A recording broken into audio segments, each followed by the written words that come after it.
నమస్కారం ABK news కి స్వాగతం. హెడ్లైన్ చూద్దాం.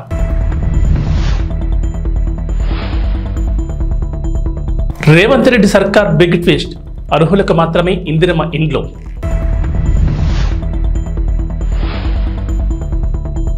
గ్రూప్ 1 మెయిన్స్ కు 1:100 నిష్పత్తిగా అభ్యర్థులను అనుమతించాలి, మాజీ మంత్రి హరీష్ రావు డిమాండ్.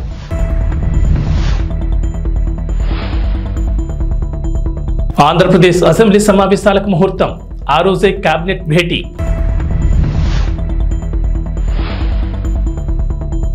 ఈవీఎంలపై వైఎస్ జగన్ కీలక ట్వీట్, బ్యాలెట్ పద్ధతిలోని ఎన్నికలు నిర్వహించాలంటూ డిమాండ్. తెలంగాణ సచివాలయంలో సెక్షన్ ఆఫీసర్లుగా ఏపీ ఉద్యోగులు రాబోతున్నారనే ప్రచారం గత 2 రోజులుగా జరుగుతోంది. సీఎం రేవంత్ రెడ్డి ఏపీ ఉద్యోగులను తీసుకొస్తున్నారని సోషల్ మీడియాలో పోస్టులు వైరల్ అవుతున్నాయి.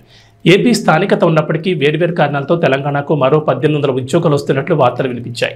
సచివాలయంలో సెక్షన్ ఆఫీసర్లుగా 40 మంది, అసిస్టెంట్ సెక్షన్ ఆఫీసర్లుగా 20 మంది నియామకం ఉంటుందని ఇప్పటికే సీఎం రేవంత్ రెడ్డి ముందు చీఫ్ సెక్రటరీ ఫైల్ ఉంచారని ఆరోపించారు. సచివాలయంలో ఆంధ్ర ఉద్యోగుల పెత్తనం చెలాయించడానికి ఇలా నియమిస్తున్నారంటూ తెలంగాణ ఉద్యోగులు సైతం మండిపడ్డారు. అయితే ఈ వార్తలపై తాజాగా తెలంగాణ ప్రభుత్వం క్లారిటీ ఇచ్చింది. ఏపీ నుంచి ఉద్యోగులు తెలంగాణలో చేరుతున్నట్లు జరుగుతున్న ప్రచారం అవాస్తవమని ప్రభుత్వ పెద్దలు వెల్లడించారు. ఆ వార్తలు నమ్మొద్దని సూచించారు. రాష్ట్రం ఏర్పడిన ఏడాది 2 ఏళ్లలోనే ఉద్యోగుల పంపిణీ ప్రక్రియ దాదాపుగా కొలిక్కొచ్చిందని చెప్పారు. ఈ అంశానికి సంబంధించి ప్రభుత్వం కొత్తగా నిర్ణయాలేమీ తీసుకోలేదని వెల్లడించారు. తప్పుడు ప్రచారంపై సీఎంఓ కార్యాలయం సోమవారం ఆరా తీగా మరోవైపు ఉద్యోగ సంఘాలను ప్రభుత్వం అప్రమత్తం చేసింది. సంచలన నిర్ణయాలతో పాలనలో తన మార్పు చూపిస్తున్న సీఎం రేవంత్ రెడ్డి ఇచ్చిన హామీల అమల్లోనూ అదే మార్పు చూపిస్తున్నారు. ఇప్పటి వరకు ఇచ్చిన హామీలను అమలు చేసే విషయంలోనూ ప్రత్యేకత కనబరిచిన రేవంత్ రెడ్డి ఇప్పుడు ఓ పథకం విషయంలో ప్రజలకు బిగ్ ట్విస్ట్ ఇవ్వనున్నట్లు తెలుస్తోంది. కాంగ్రెస్ ప్రభుత్వం అమలు చేసిన పథకాల్లో ఇందిరమ్మ ఇండ్లు అనేది చాలా ముఖ్యమైనది. పేదలకు సొంతింటి కల నెరవేర్చాలనే ఉద్దేశంతో ఈ పథకానికి శ్రీకారం చుట్టారు. ఈ క్రమంలోనే రాష్ట్రంలో అన్ని నియోజకవర్గాల్లో ఇందిరమ్మ ఇండ్లు ఇచ్చి పేద ప్రజల బతుకుల్లో వెలుగులు నింపుతామని సీఎం రేవంత్ రెడ్డి ప్రకటించారు. ఈ క్రమంలోనే మార్చి 11వ తేదీన ఇందిరమ్మ ఇండ్ల పథకాన్ని ప్రారంభించి మొదటి విడతగా ఇంటి స్థలం ఉన్న పేద కుటుంబాలకు ఇళ్ల నిర్మాణ నిమిత్తం 5 లక్షల రూపాయలు ఇస్తామని సీఎం రేవంత్ రెడ్డి హామీ ఇచ్చారు. పథకం ఆరంభంలోనే ఇంటి నమూనా కూడా చూపించిన సీఎం రేవంత్ రెడ్డి ఇందిరమ్మ ఇళ్లకు అర్హత ఏంటి, ఎవరెవరికి మంజూరు చేస్తారన్న గైడ్లైన్స్ కూడా రిలీజ్ చేశారు. అయితే ప్రభుత్వం మంజూరు చేసే ఇందిరమ్మ ఇళ్లు మహిళల పేరు మీద మాత్రమే వస్తుంది. తెల్ల రేషన్ కార్డు ఉన్న కుటుంబాలే ఈ పథకానికి అర్హులని ప్రభుత్వం పేర్కొంది. తొలి దశలో భాగంగా సొంత స్థలం ఉండి అందులో ఇళ్లు లేని వారికి 5 లక్షల ఆర్థిక సహాయం అందనుంది. లబ్ధిదారులు స్థానికంగా నివాసం ఉండాలి. అద్దెకు ఉన్నవారు కూడా ఈ పథకానికి అర్హులేనని ప్రభుత్వం ప్రకటించింది. ఈ పథకానికి సంబంధించి మొత్తంగా 4.5 లక్షల ఇందిరమ్మ ఇళ్ల కోసం 22,500 కోట్లు మంజూరు చేస్తామని, ప్రతి నియోజకవర్గానికి 3,500 ఇండ్లు ఇస్తామని ప్రభుత్వం ప్రకటించింది. వీటికి మరికొన్ని ఇండ్లు జోడించి లబ్ధిదారుల సంఖ్యను పెంచేలా కార్యాచరణ రూపొందిస్తున్నారని సమాచారం. దీంతో ప్రభుత్వం అందించే ఇందిరమ్మ ఇళ్ల కోసం ఇప్పటికే దరఖాస్తు చేసుకున్న వాళ్ళంతా ఎన్నో ఆశలతో ఎదురుచూస్తున్నారు. గ్రూప్ 1 అభ్యర్థులను 1:100 నిష్పత్తిలో మెయిన్స్ పరీక్షకు అనుమతించాలంటూ మాజీ మంత్రి Siddipet BRS MLA Harish Rao demand చేశారు. తెలంగాణ భవన్లో గ్రూప్ 1, గ్రూప్ 2, గ్రూప్ 3 అభ్యర్థులు మాజీ మంత్రి హరీష్ రావును కలిసి వినతి పత్రం అందించారు. తమకు అండగా ఉండాలని నిరుద్యోగ యువత విజ్ఞప్తి చేశారు. ఈ సందర్భంగా మాట్లాడిన హరీష్ రావు, కాంగ్రెస్ పార్టీ గతంలో తమను రెచ్చగొట్టి హామీలు ఇచ్చిందని నిరుద్యోగులు ఆవేదన వ్యక్తం చేస్తున్నట్లు చెప్పుకొచ్చారు. గ్రూప్ 1లో 1:100 నిష్పత్తిలో మెయిన్స్ పరీక్షకు అనుమతి ఇవ్వాలని నిరుద్యోగులు కోరుతున్నట్లుగా హరీష్ రావు తెలిపారు. అసెంబ్లీలో నాడు కాంగ్రెస్ ఎమ్మెల్యేగా ఉన్న భట్టి విక్రమార్క 1:100 చొప్పున పిలవాలని డిమాండ్ చేశారని హరీష్ రావు గుర్తు చేశారు. మరి ఈ రోజు ఎందుకు మాట తప్పుతున్నారని, దీనిపై కాంగ్రెస్ పార్టీ సమాధానం చెప్పాలని డిమాండ్ చేశారు. గ్రూప్ 2కు 2,000 ఉద్యోగాలు, గ్రూప్ 3లో 3,000 ఉద్యోగాలు కాంగ్రెస్ ప్రభుత్వం జోడించి పరీక్షలు నిర్వహించాలని హరీష్ రావు డిమాండ్ చేశారు. ఆంధ్రప్రదేశ్ అసెంబ్లీ సమావేశాల నిర్వహణకు ముహూర్తం ఫిక్స్ అయింది. ఈ నెల 24 నుంచి శాసనసభ సమావేశాలు ప్రారంభం కానున్నాయి. 3 రోజుల పాటు సమావేశాలు నిర్వహించనున్నట్లు తెలుస్తోంది. అసెంబ్లీ సమావేశాల్లో సభ్యుల ప్రమాణ స్వీకారం, స్పీకర్, డిప్యూటీ స్పీకర్ ఎన్నిక నిర్వహించనున్నారు. స్పీకర్గా నర్సీపట్నం సీనియర్ ఎమ్మెల్యే చింతకాల అయ్యన్న పాత్రుడికి అవకాశం ఇవ్వాలని నిర్ణయించిన సంగతి తెలిసిందే. డిప్యూటీ స్పీకర్, చీఫ్ విప్ పదవులపై క్లారిటీ రావాల్సి ఉంది. అసెంబ్లీలో గెలిచిన ఎమ్మెల్యేలలో సీనియారిటీ పరంగా అయ్యన్న పాత్రుడు ముందున్నారు. ఆయన స్పీకర్గా ఎన్నికవుతుండటంతో మరో senior MLA Gorantla Butchaiah Chowdary pro tem స్పీకర్గా వ్యవహరించే అవకాశం ఉంది. ప్రొటెం స్పీకర్తో గవర్నర్ రాజ్భవన్లో ప్రమాణ స్వీకారం చేయిస్తారు. అయితే అసెంబ్లీ సమావేశాల కంటే ముందుగా ఈ నెల 22న సచివాలయంలో మంత్రివర్గ సమావేశం నిర్వహించనున్నారు. ఈ నెల 24, 25, 26న సమావేశాలు నిర్వహిస్తారు. మరోవైపు డిప్యూటీ స్పీకర్ పదవిని జనసేన పార్టీకి ఇవ్వాలని టీడీపీ భావిస్తున్నట్లు చర్చ జరుగుతోంది. అలాగే చీఫ్ విప్ పదవి గుంటూరు జిల్లా పొల్లూరు ఎమ్మెల్యే ధూళిపాటి నరేంద్ర కుమార్కి ఇచ్చే అవకాశం ఉంది.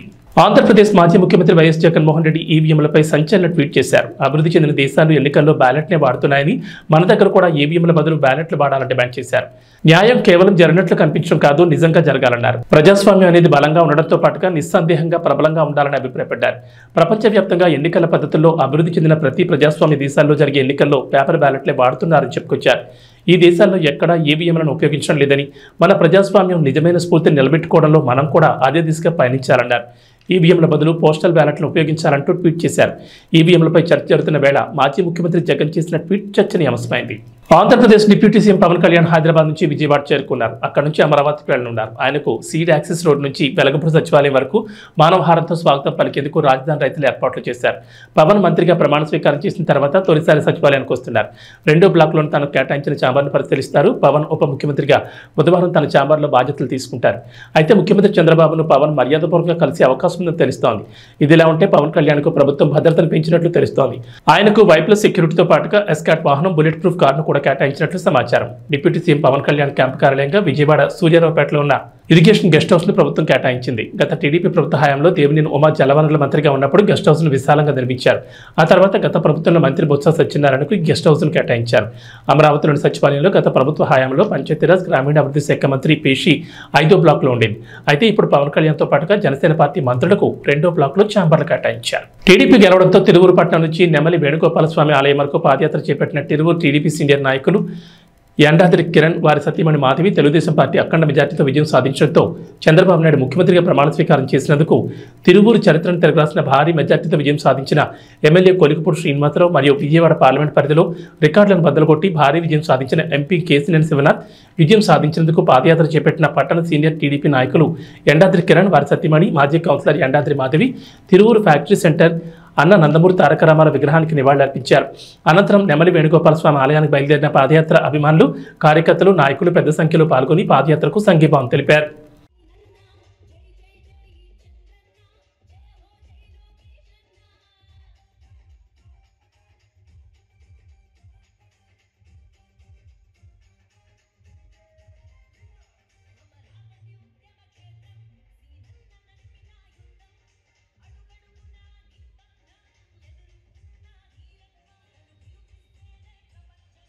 డిప్యూటీ సీఎం పవన్ కళ్యాణ్ కు ప్రభుత్వం భద్రత పెంచింది. ఆయనకు వైప్లస్ సెక్యూరిటీతో పాటు ఎస్కాట్ బుల్లెట్ ప్రూఫ్ కారును కేటాయించింది. కాగా ఇవాళ సచివాలయం వెళ్లనున్న పవన్ తన ఛాంబర్ను పరిశీలించనున్నారు.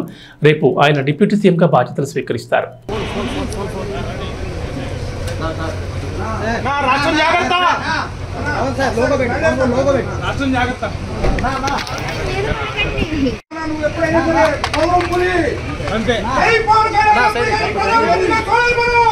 ప్రధానమంత్రిగా గ్యారెంటీగా ప్రధానమంత్రి ఎప్పుడైనా సరే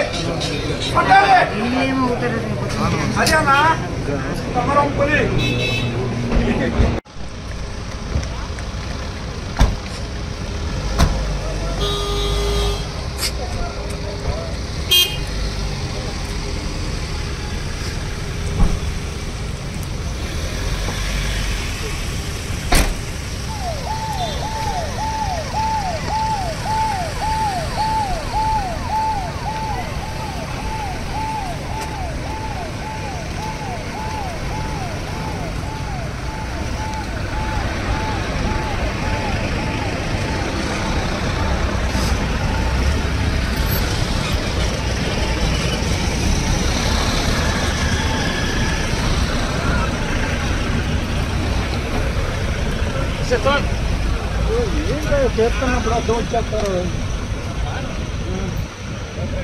ఏపీలో టమాటా ధరలు సాకిస్తున్నాయి. 10 రోజులుగా మార్కెట్లలో రేట్లు అమాంతం పెరిగిపోయాయి. మొన్నటి వరకు 50 వరకు ఉన్న టమాటా ధర ఇప్పుడు ఏకంగా 80కి చేరింది. అన్నమయ్య జిల్లా మదనపల్లి వ్యవసాయ మార్కెట్లో సోమవారం కిలో టమాటా ధర అత్యధికంగా 80 పలికింది. సోమవారం బక్రీద్ కావడంతో రైతులు తక్కువ పంటను మార్కెట్ తీసుకొచ్చారు. వారం రోజులుగా అత్యధిక ధర 64గా ఉంది. సోమవారం మాత్రం 70 నుంచి 80 వరకు పలికింది. అదే బి గ్రేడ్ టమాటా అయితే కేజీ 50 నుంచి 68 వరకు పలికింది. దేశవ్యాప్తంగా వర్షాలు కురుస్తుండటంతో పంట దిగుబడి తగ్గింది. దీనికి తోడు ఇతర రాష్ట్రాల్లోని మార్కెట్ల పరిధిలో సరుకు తగ్గడం, ధరలు పెరగడానికి కారణాలుగా చెప్తున్నారు. మదనపల్లి మార్కెట్లో ధర పెరుగుతోందని అధికారులు చెప్తున్నారు. ప్రభాస్ కల్కి 2898 ఏడి రిలీజ్ డేట్ దగ్గర పడుతోంది. ఇలా విడుదల తేదీ దగ్గర పడుతుంటే సినిమా ప్రమోషన్స్ పీక్స్ లో చేస్తూ ఆడియన్స్ లో మరింత బజ్ ను, హైప్ ను క్రియేట్ చేయాలి. ప్రమోషనల్ ఇంటర్వ్యూలు, వీడియోలు, ఈవెంట్లు నిర్వహిస్తుండాలి. కానీ కల్కి టీం సైలెంట్ గా ఉంటుంది. భైరవ అంతం అంటూ ఫస్ట్ సింగిల్ మీద హంగామా చేశారు.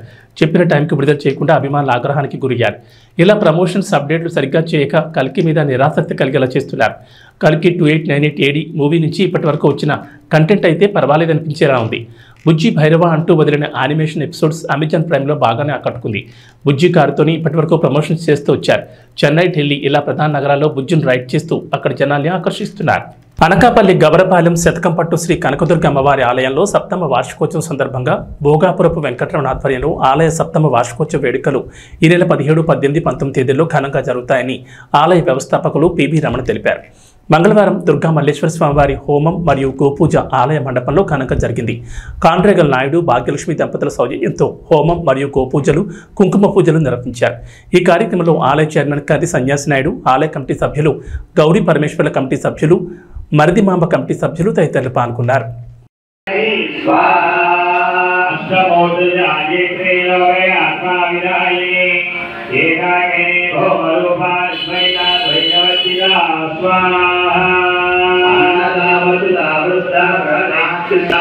गुरुमंडल रूपिणे स्वाहा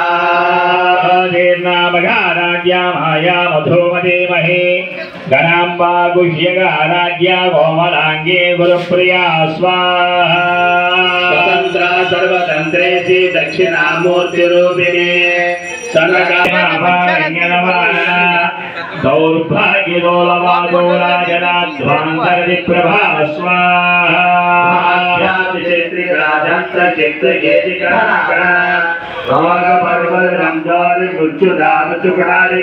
स्वाहा महेश्वरे महाकाले महाग्रासा महासना अपर्णा चिंडिका चंडमुंडा सुविशोधने स्वाहा क्षरात्मिका सर्वलोकेशी विश्वधारिणी त्रिवर्गदा त्रिशुभगा त्रयंबका त्रिगुणात्मिका स्वाहा वर्गापवर्गदा शुद्धा जपा पुष्पाणि भागुभिः ओद्योवती जुदिदगा यज्ञरूपा प्रियंप्रदा स्वाहा. పోలవరం విషయంలో జగన్ క్షమించాలని తప్పులు చేశారని ముఖ్యమంత్రి చంద్రబాబు అన్నారు. పోలవరం ప్రాజెక్టును సందర్శించిన అనంతరం మీడియాతో చంద్రబాబు మాట్లాడారు.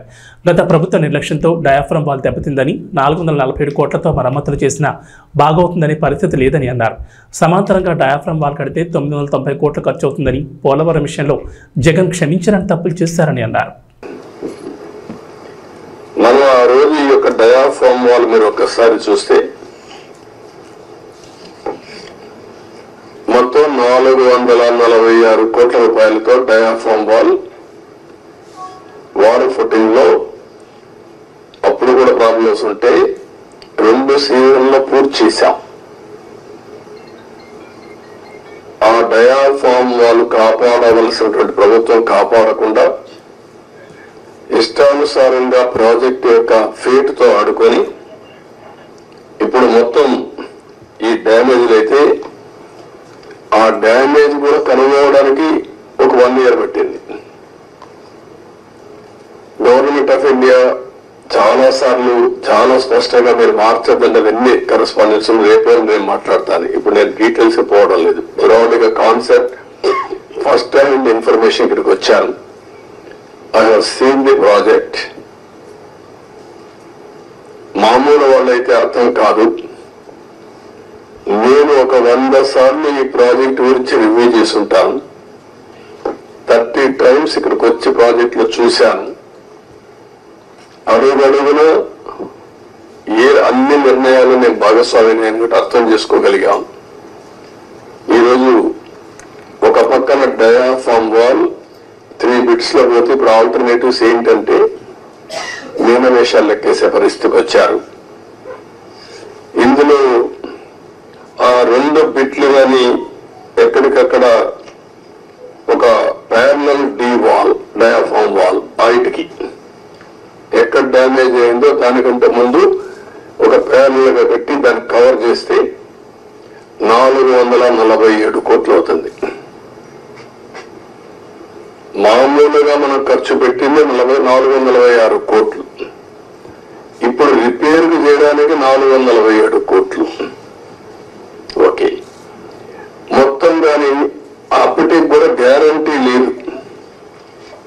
ఈ డయాఫ్రమ్ వాల్ ఈ ప్యారల్ గా 447 కోట్లు ఖర్చు పెడితే మిగిలిన భాగం అంతా పర్ఫెక్ట్ గా ఉంది, ఇంక ఇబ్బంది లేదు అనే పరిస్థితి లేదు.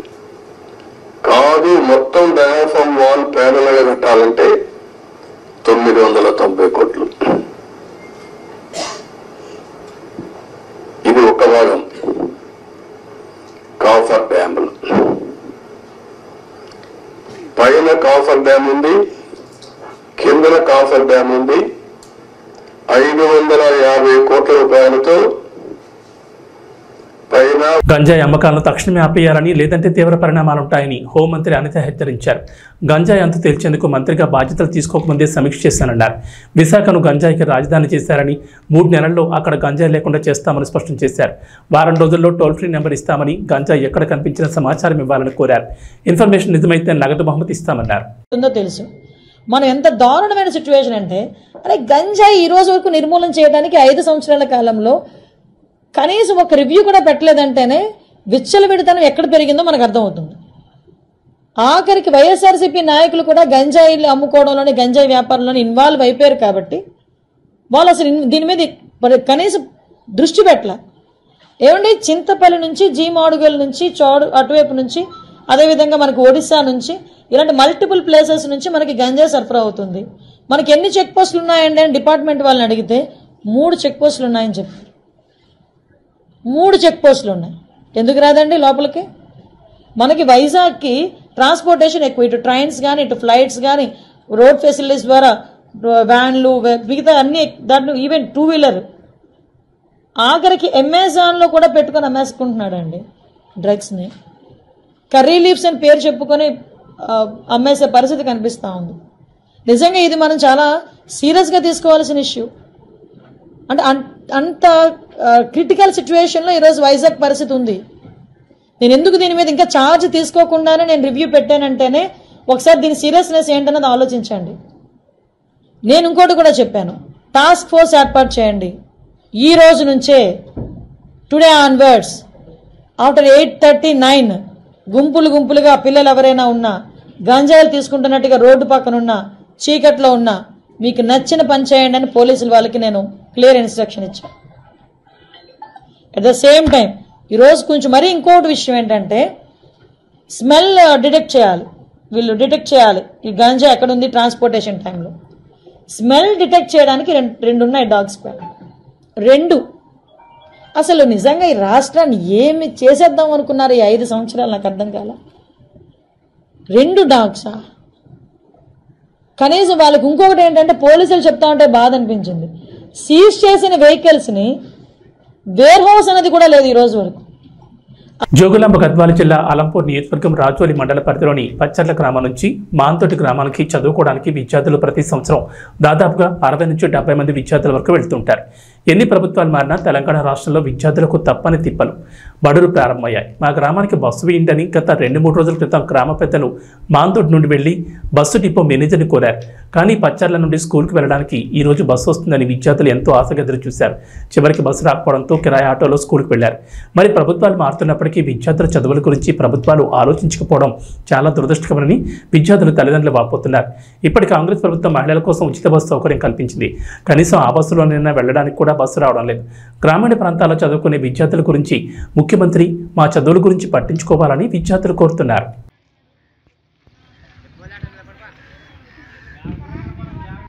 Tirupati east SI Maheshwar Reddy media సమావేశం ఏర్పాటు చేశారు. ఈ సందర్భంగా మాట్లాడుతూ తిరుపతి రోబో బార్లో రింగ్ పోగొట్టుకున్న మరుసటి రోజు బార్ యజమానితో పాటు బాధితులు స్వీపర్ను విచారించామన్నారు. జయరామరెడ్డి ఫిర్యాదుతో మేము స్పందించామన్నారు. ఓ కూలీని 3 రోజుల పాటు విచారణ చేశాం. అక్కడే పనిచేసే ఓ వ్యక్తి ఉంగరాన్ని తీసుకున్న మాట వాస్తవమే. అందులో ఎక్కువ రాళ్లు ఉండడంతో నకిలీదని గుర్తించి చెత్తపొట్ల వేసినట్లు చెప్తున్నాడు. ఫిర్యాదు మేరకు క్రైమ్ ఐపీసీ కేసు నమోదు చేశాం. కేసు విచారణ దశలో ఉందని తిరుపతి ఈస్ట్ సీఐ మహేశ్వర్ రెడ్డి వెల్లడించారు. పోలీస్ స్టేషన్లో జయరామరెడ్డి అనే ఒక వ్యక్తి మా దగ్గరకు వచ్చి అప్రోచ్ అయింది వాస్తవమే. ఈ రోబో బార్లో వాళ్ళు డిన్నర్ చేశారు. ఆ టైంలో ఉంగరం తీసి టేబుల్ మీద పెట్టి డిన్నర్ అయిన తర్వాత వాళ్ళు అక్కడి నుంచి వెళ్ళిపోయారు. మరుసటి దినము వాళ్ళకు గుర్తుకొచ్చి ఈ ఉంగరము నేను రోబో బార్లో మర్చిపోయాను అని తెలుసుకొని అక్కడికి వచ్చి చెక్ చేస్తారు. చెక్ చేసిన తర్వాత వాళ్ళ దృష్టికి ఒక బుజ్జి అనే ఒక స్వీపర్, దాంట్లో క్లీన్ చేసే ఒక అబ్బాయి దగ్గర ఉంగరం ఉన్నట్లు వాళ్ళు గుర్తిస్తారు. దానివల్ల వాళ్ళు అతన్ని బార్ రెస్టారెంట్ ఓనర్లు మరియు ఈ కంప్లైంట్ ఇద్దరు కలిసి విచారిస్తారు. అతను ఆ ఉంగరం తీసుకున్నది వాస్తవమే, దాన్ని డస్ట్బిన్లో పడేశాను నేను అని చెప్తాడు. దాని మీద వాళ్ళు అన్ని రకాల విచారించారు, మేము కూడా విచారించాము. అతను అడ్మిట్ కాలేదు, నేనైతే తీసుకున్నది వాస్తవం సార్, రాళ్ళు ఉన్నందున ఇది నకిలీదని నేను డస్ట్బిన్లో పడేశాను, అది మున్సిపాలిటీ వాళ్ళు తీసుకుపోయారు అని అతను దాదాపు ఒక 3-4 రోజులు అతన్ని మేము విచారించింది వాస్తవం. అయిపోయిన తర్వాత విచారణ అయిపోయిన తర్వాత ఆ కేసు నమోదు చేశాము. అది విచారణలో ఉంది. అంతకు తప్ప ఇందులో ఎలాంటి వీళ్ళు చెప్పే విషయాలన్నీ ఎక్కడ మేము మాట్లాడలేదు. మేము ప్రతి కంప్లైంట్కు గౌరవం ఇస్తాం. ఎక్కడ ఈ కేసులో అయితే కేసు నమోదు చేశాం. క్రైమ్ నెంబర్ 9/24 విచారణ జరుగుతుంది. దీంట్లో ఏమన్నా మూలాలు ఉన్నాయో అన్ని విచారించి దాని చట్టపరమైన చర్యలు తీసుకుంటాం. మోపిదేవి ప్రెస్ క్లబ్ సభ్యుల సేవలు అభినందనీయమని తహసీల్దార్ మేడపాటి శ్రీవిద్య కొనియాడారు. మండల కేంద్రమైన మోపిదేవిలో ప్రెస్ క్లబ్ పర్యవేక్షణలో SRYSP జూనియర్ కళాశాల పూర్వ విద్యార్థుల సంఘంల సంయుక్త ఆధ్వర్యంలో దాతల సహకారంతో ప్రారంభించిన మజ్జిగ పంపిణీ కార్యక్రమం మంగళవారం నాటికి 24 రోజులు చేరుకుంది. మోపిదేవి తహసీల్దార్ కార్యాలయ సిబ్బంది కాముని సంతోష్ సిద్ధు జ్ఞాపకార్థం, హైదరాబాద్కు చెందిన కాముని శ్రీనివాస్, పెద్దప్రోడుకు చెందిన కృతివెంటి పద్మావతి జ్ఞాపకార్థం, భర్త సత్యనారాయణమూర్తిల ఆర్థిక సహకారంతో మంగళవారం మజ్జిగ పంపిణీని తహసీల్దార్ శ్రీవిద్య ప్రారంభించారు. దాతల సహకారంతో మోపిదేవి మండలంలోని జర్నలిస్టులు భక్తులకు అందిస్తున్న సేవలు అభినందనీయమని ఈ సందర్భంగా తహసీల్దార్ శ్రీవిద్య కొనియాడారు. ఈ కార్యక్రమంలో RI సునీల్, VROలు మూర్తి, బొడ్డు శ్రీనివాసరావు, జనసేన పార్టీ నాయకులు కోసూరు రామాంజనేయులు, దిడ్ల రమేష్, యార్లకట్ట రవీంద్రబాబు, పూర్వ విద్యార్థుల సంఘం ప్రతినిధి మోర్ల రాంబాబు, విలేకరులు కొండపల్లి శ్రీనివాసరావు, BDR ప్రసాద్, కందుల సీతారామయ్య, రెమ్మనపూడి సుబ్రహ్మణ్యం, మోపిదేవి రాఘవేంద్రరావు, పిరాటి తులసిరాం తదితరులు పాల్గొన్నారు.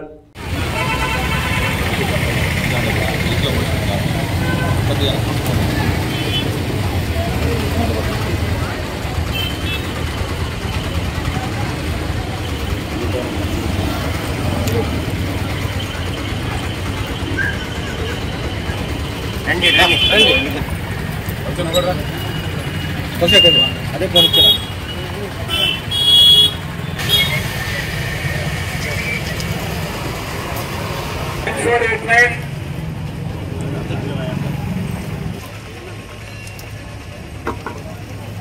గ్లాసులు డ్రమ్ములో వేయండి. డ్రమ్ కొంచెం అప్పుడు సరిపోయింది. ఎవరు సరిపోయారు పోషన్ వేరే ఆదగారం పోయి మనం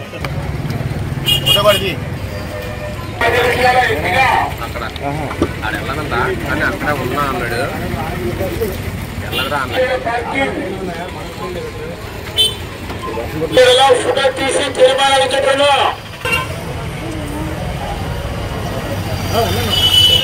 తెలంగాణకు హైదరాబాద్ వాతావరణ శాఖ అధికారులు రెయిన్ అలర్ట్ జారీ చేశారు. నైరుతి రుతుపవనాలకు తోడు ద్రోణి ప్రభావం ఉండడంతో రాష్ట్రంలో వర్షాలు కురుస్తాయని చెప్పారు.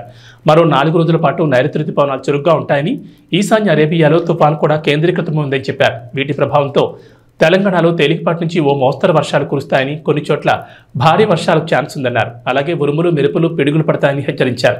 వర్షాలు కురిసే సమయంలో గాలి వేగం 30 నుంచి 40 కిలోమీటర్లు ఉంటుందన్నారు. అటు ఏపీలో కూడా అక్కడక్కడ వర్షాలు పడుతున్నాయి. గోవా నుంచి దక్షిణ కోస్తా వరకు ద్రోణి కొనసాగుతోందని వాతావరణ శాఖ తెలిపింది. ఈ ప్రభావంతో అల్లూరు సీతారామరాజు, పార్వతీపురం, మన్యం జిల్లాలో అక్కడక్కడ ఓ మోస్తరు నుంచి ఇవాళ భారీ వర్షాలు కురిసే అవకాశం ఉందని IMD తెలిపింది. అలాగే శ్రీకాకుళం, ఏలూరు, కృష్ణా, NTR, గుంటూరు, తిరుపతి, నంద్యాల జిల్లాలో అక్కడక్కడ తేలికపాటి నుంచి ఓ మోస్తరు వర్షాలకు అవకాశం ఉందంటున్నారు. కొన్ని జిల్లాల్లో పిడుగులతో పాటు గంటకు 40 నుంచి 50 కిలోమీటర్ల వేగంతో ఈదురుగాలులు వీస్తాయంటున్నారు.